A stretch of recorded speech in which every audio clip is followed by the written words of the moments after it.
Hi, this is Jules Takegishi from Cancer is a Word and Not a Sentence.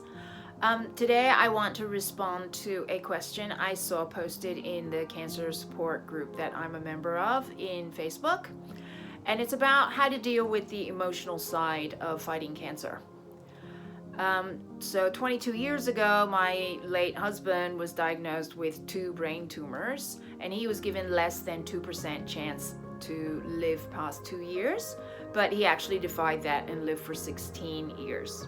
And 2 years into his treatment, I got my own cancer, and for me it was like I got my wish because I kept saying it's so much easier if I was the caregiver, so that's how I got my cancer. But with my cancer, I was given a 75 to 80% chance of recurrence because I only opted for a partial removal of my cervix as opposed to removing everything.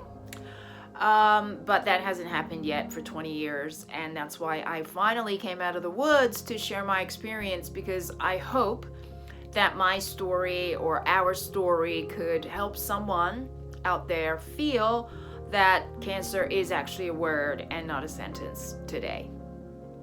So, how do you deal with the emotional side of fighting cancer? And for this person, apparently well-meaning friends and family keep telling her everything's going to be okay. And she's probably also feeling that, you really need to stay positive because feeling sorry for yourself, feeling angry, feeling scared is not really going to help in fighting cancer. But at the same time, with everybody else telling her that everything's going to be okay, while she's in so much pain and feeling so much fear and depression, is probably making her feel alone and isolated and making her feel like, oh my God, nobody gets this. I've been there, I know. So what we did was we decided not to deny ourselves the negative emotions. So we dealt with fear. We felt the anger of like, why me, why me, why me? And this is so unfair. And the frustration, like, oh, why isn't this treatment working? Or, why don't I feel better? How long do I have to be like this? And also, just scared for our lives. How am I gonna die? Am I gonna, how's this going to affect me? Am I finally going to be taken? So what we did was we basically let the fire burn out. So we bawled. We didn't just cry. We didn't just weep. We just bawled. We really, really cried. We let it out. We didn't hold anything back. Some days we were so angry, we just needed to grab a pillow and just scream at the top of our voices into the pillow, just to keep the peace. It's sort of hard to scream at the top of your lungs in the middle of a hospital. So, scream into a pillow, or, punch the bloody pillow, or kick the bloody pillow, whatever, to really just get it out of our system. And we just went with the flow. I mean, it just had to happen because, I know now that the more you focus your energy on saying, I don't want to be depressed, I don't want to be scared, I don't want to be sad, the more scared, the more sad, the more depressed you're going to be. So whatever you focus on, or you focus your energy on, it just starts getting bigger and bigger and bigger. So we really focused on crying and screaming and shouting and kicking and punching until like one day, the pillow just burst and with insides all over the place and made us laugh. But especially I think for me in particular, tears really had like a cleansing effect. You know how like the sky is really pretty after a really heavy downpour? We see it in Japan all the time. After a typhoon, the skies are absolutely beautiful. You almost feel like you can see right into space. And you sort of get into that feeling once you let the emotions out, I guess. And then, once we sort of calmed down, we just gave us as much time as we needed to calm down, then we would start counting our blessings, like, saying thank you that I'm actually not one of the 150,000 people who died today. And just grateful for each other, grateful for, just being here.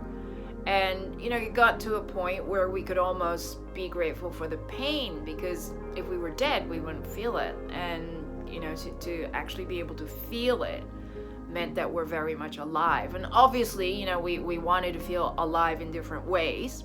But, today I'm talking about, how do you deal with it when the going gets tough? And what we did was we actually really just let the emotions run wild sometimes. And I think sometimes you really need to give yourself permission to do that, because it is really, really important, because you sort of feel, I shouldn't do this, or, I should be more optimistic. But nothing's more depressing than trying to fake optimism, especially when you're in pain or when you are really afraid of what's going on. So let it go. And I also turned a lot to 2 books. One was Chicken Soup for the Surviving Soul, and the other one was a Louise Hay book called You Can Heal Cancer. And those 2 books I just sort of kept going back to, reading again and again and again.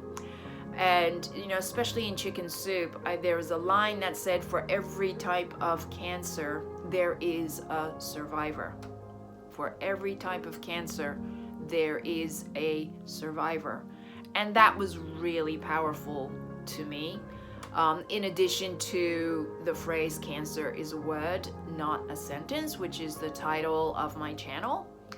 And there was also a poem in there that's titled "Cancer is So Limited," and I'd really urge you to check it out. But the books and this emotional outpours really, really helped. And then when once the turmoil of the emotions gone, I turned to Reiki. For my husband, it was meditation, and he said he would meditate and imagine that there were sea waves washing over his tumor, making it smaller and smaller and smaller. He also said that the meditation, he was guided to expand his energy, expand his consciousness to be bigger than the body, because the soul is actually bigger than your body. So you're feeling the pain in your body, you're feeling the fear in your body. So when you meditate and expand your energy and expand your consciousness beyond your body, you become bigger than the pain, you become bigger than the anxiety, you become bigger than the anger, you become bigger than the frustration and fear. And that helped a lot. So do try it. I hope that it helps. And I'll be back again. God bless. And remember, cancer is a word. It's not a sentence. And I've been living 20 years cancer-free to prove that.